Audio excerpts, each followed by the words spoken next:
In front of me is HUAWEI Pura 80 Ultra, and today I would like to show you how you can open apps in pop-up view.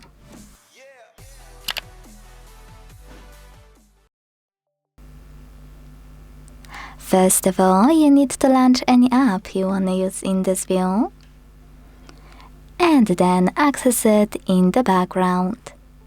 Now with your app opened like that, click on this icon at the top right corner and wait. So when I do that, as you can see, I can use my app in this little window. Now to move it around, hold this sign at the top and drag it. To scale it, hold one of its corners and drag it as well.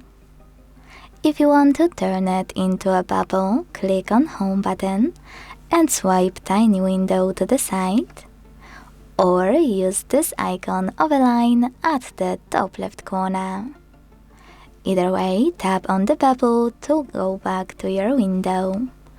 If you want to use your app in full screen view, click on this icon also at the top left corner. To close it though, use this X at the top right one.